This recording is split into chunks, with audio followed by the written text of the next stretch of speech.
साप होता तिथं.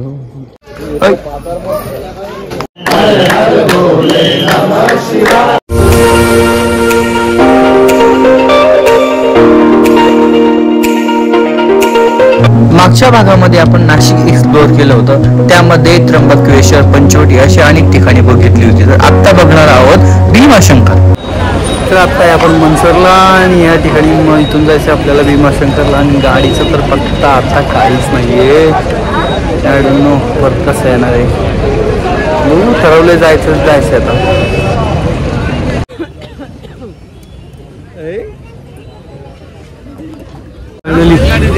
फायनली भेटली गाडी. जागा मिळाली आहे. जसं बघू 7:50 आहे. 2 तास लागतील पोहोचायला. खूप जास्त लेट झाला पण होईल बघू. मंदिर पुढे जाऊ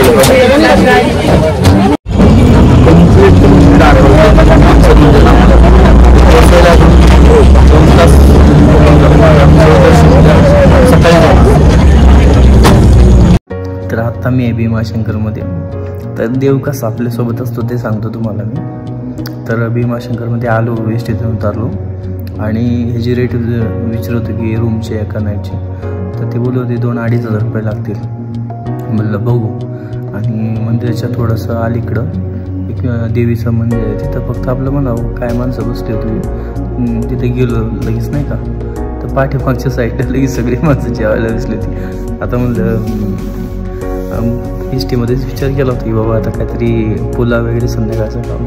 त्यांनी मस्त पुला वगैरे केला होता. लागलं एवढा म्हणले का महाराज काय लागलं. देवाच्या दारात म्हणतो.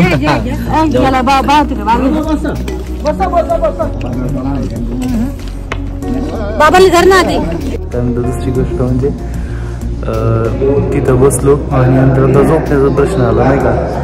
तर असं मस्त की ते म्हणले काही पुढे जाऊ नका, तिथं आपलं या ठिकाणी मंदिर आहे त्या ठिकाणी झोप. तर इथं ही समस्या म्हणून ती सगळी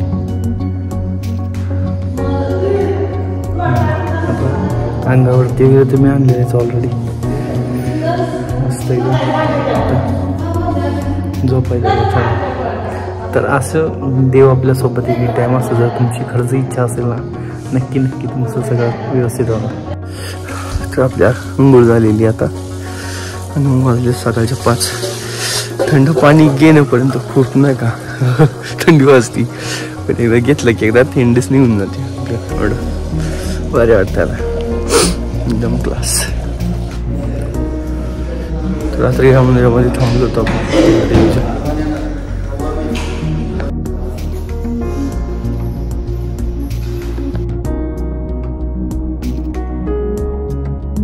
शिवाय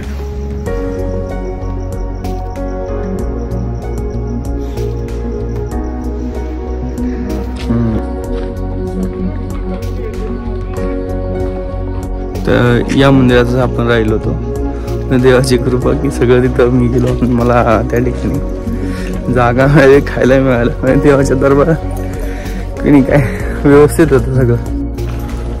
काय या ठिकाणी होतो तर आम्हाला एक साप दिसला होता. साधू बाबांनी पकडून लांब सोडून दिलं.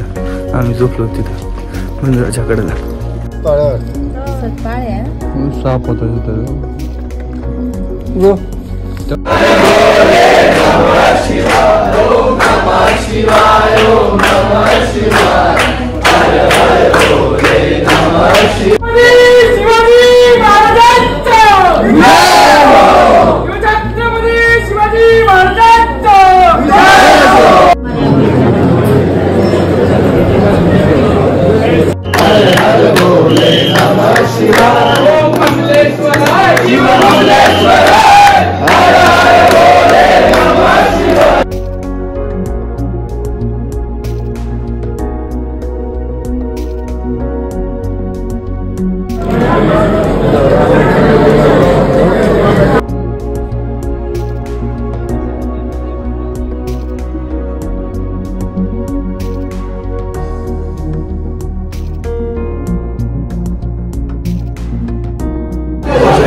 आपण महादेवाच्या या दरबारामध्ये आहोत. तुम्हाला मी दृश्य दाखवतो इथे.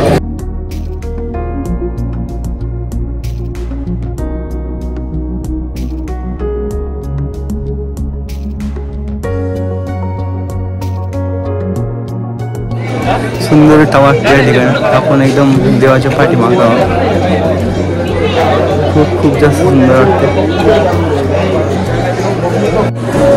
चल तर आपल्या या ठिकाणी दर्शन झालेलं आहे भीमाशंकरीतला. तर 3 आपली ज्योतिर्लिंग कंप्लीट झालेली आहेत. कृष्णेश्वर, त्र्यंबकेश्वर, भीमाशंकर. तर बघू आता बाकीचे पुढं कोणतं करायचं ते. पण खूप मजा आहे, खूप मस्त वाटतं, एकदम एनर्जी येते.